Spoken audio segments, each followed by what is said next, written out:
What's going on? Today I'm gonna be doing my top 10 small forward. And as you can see the list, let's start with Jimmy Butler. Why is Jimmy Butler that high? I mean, that low. Um, to be honest, Jimmy Butler has been in multiple finals, has carried a Miami Heat team to multiple finals uh, in a semi-competitive Eastern conference, but he has carried it. Um, a two-way player, a great two-way player, and has done his best to just, like I said, carry the team, bounce here and there. Is his style of leadership the best? Probably not, but yeah, just went up against two better teams than him. At number nine, I got Paul Pierce. Of course, he's still in the. You see him in the media here and there, and of course, there's the wheelchair incident and everything. But to be honest, compared to him and Carmelo Anthony, they really don't have that much difference in terms of numbers. A little bit. Sure, Carmelo Anthony is a little bit more. I guess has a brand to him. But Paul Pierce was pretty efficient, and you can you can tell by the way that he out of that stacked Boston team that won the championship. You can tell how he's the one that won the Finals MVP, which puts him a little bit ahead. My number eight is Dominic Wilkins. A highlight.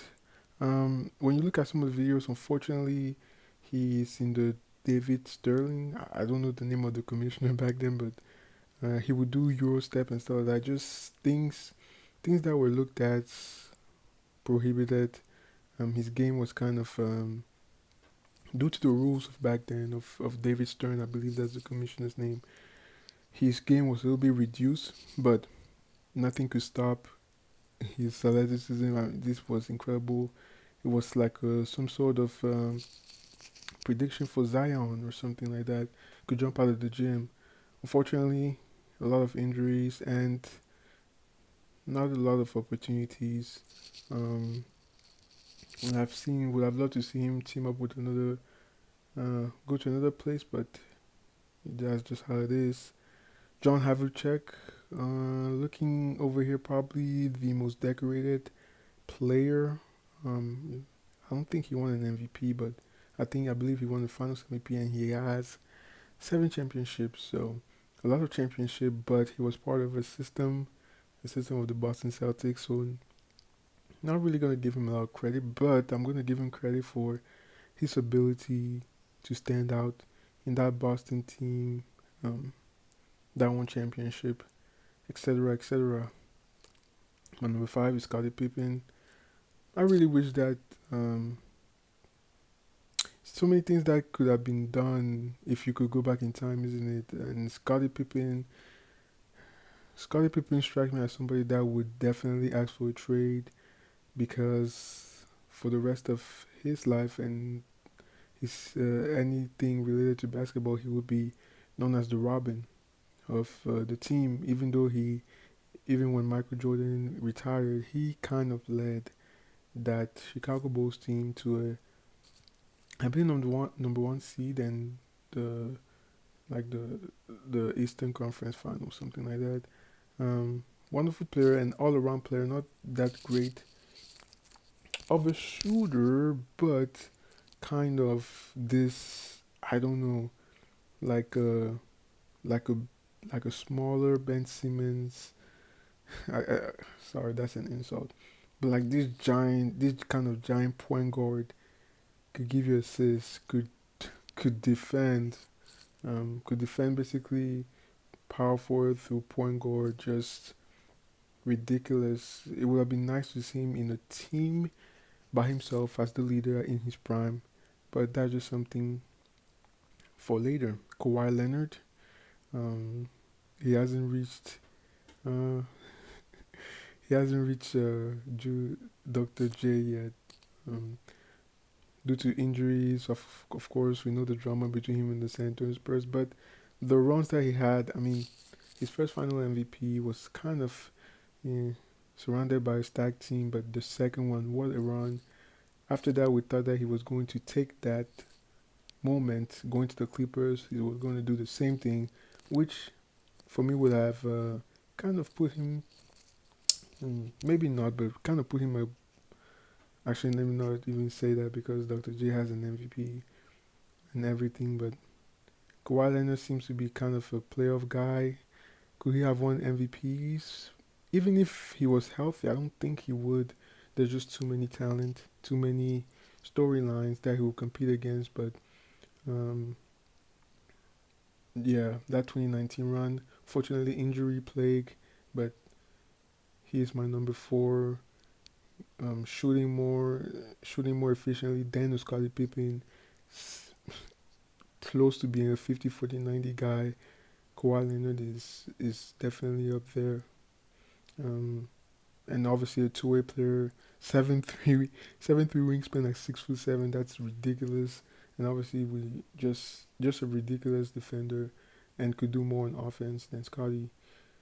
Number three, Dr. J, obviously an inspiration to Michael Jordan, and you could tell where Michael Jordan got some of his move, especially the grabbing of the holding of the ball. But Dr. J went to the ABA, to the NBA, back and forth, and everywhere that he went, he was dominant.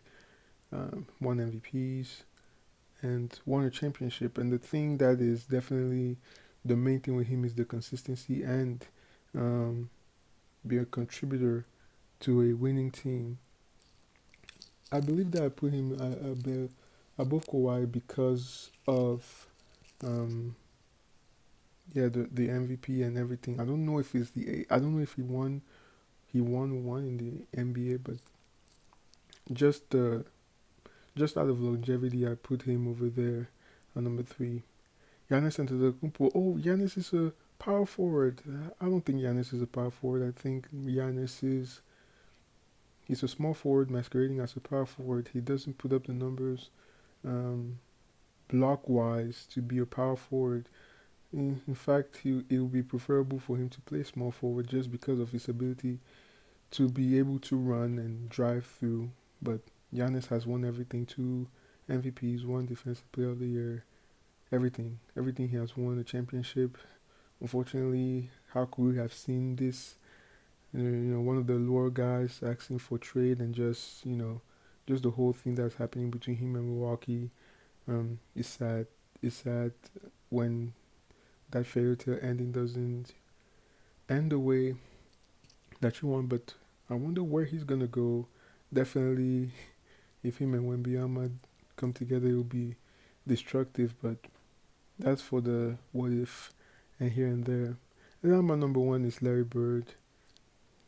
Did not seem to not have an ounce on that athleticism, but man, he could do everything else. Passing, especially rebounding, shooting, an advanced player for his time, shooting mid range, a 50, 40, 90 guy. There's no place that you could there's no place that you could put him on the court that he could not destroy you, and especially in his prime, the confidence was oozing, telling other players re- to not go on the 3 point contest because he's gonna win it. Just everything. Unfortunately, when there's certain places that's like how how's his confidence like? When you talk about the cornbread or Cedric Maxwell winning the Finals MVP and stuff like that, moments where he seems to disappear. But for the most part, he's more accomplished. Three straight MVPs, a couple of championships, and yeah, these are my top 10 small forward. Thank you.